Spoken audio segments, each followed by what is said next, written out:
നവോത്ഥാന നായകനായ ശ്രീനാരായണ ഗുരുവിന്റെ 172ാം ജയന്തി ദിനാചരണം SNDP യോഗം ഹോസ്ദുർഗ് യൂണിയന്റെ നേതൃത്വത്തിൽ ആചരിച്ചു.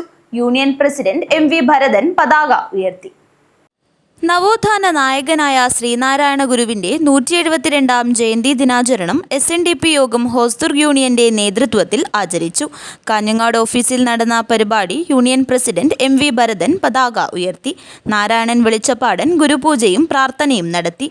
തുടർന്ന് നടന്ന അനുസ്മരണ സമ്മേളനത്തിൽ യൂണിയൻ പ്രസിഡന്റ് MV ഭരതൻ അധ്യക്ഷത വഹിച്ചു. യോഗം ഡയറക്ടർ P ദാമോദര പണിക്കർ ജയന്തി പ്രഭാഷണം നടത്തി.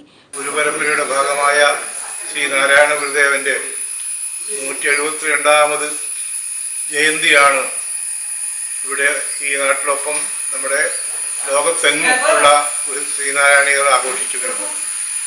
നമുക്കറിയാം, ശങ്കരാചാര്യർ തുടങ്ങിയിട്ടുള്ള മഹാഗുരുപരമ്പര നമുക്ക് മുമ്പിലുണ്ട്.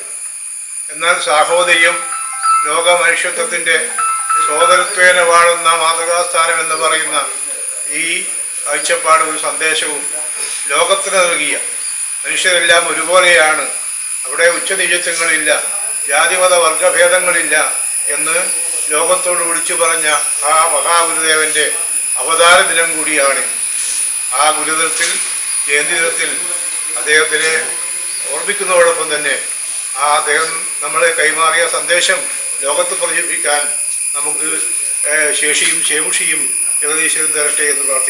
യോഗം ഡയറക്ടർ C നാരായണൻ, വനിതാ സംഘം union vice president PP Lasitha, youth movement union secretary Ranjesh Kalichanadukkam, advocate Dileesh Kumar, councillor K Rameshan, ശാഖാ ഭാരവാഹികളായ K നാരായണൻ, KV ശ്രീധരൻ, ഗോപാലൻ അരൈ എന്നിവർ സംസാരിച്ചു. യൂണിയൻ സെക്രട്ടറി PV വേണുഗോപാലൻ സ്വാഗതവും കൗൺസിലർ ബാബു വെള്ളിക്കോത്ത് നന്ദിയും പറഞ്ഞു. യൂണിയൻ തലത്തിലുള്ള വിവിധ ശാഖകളായ ഹോസ്ദുർഗ്, മാവുങ്കാൽ, ഞാണിക്കടവ്, ഗാർഡർ വളപ്പ്, കല്ലുരാവി, കാഞ്ഞങ്ങാട് സൗത്ത്, ഒഴിഞ്ഞവളപ്പ്, തീർത്ഥങ്കര, മാർക്കറ്റ്, ഉച്ചുള്ളിക്കുതിര്, പൂവാലം കൈ എന്നിവിടങ്ങളിൽ ഗുരുജയന്തി ആചരിച്ചു. News bureau, Kanhangad.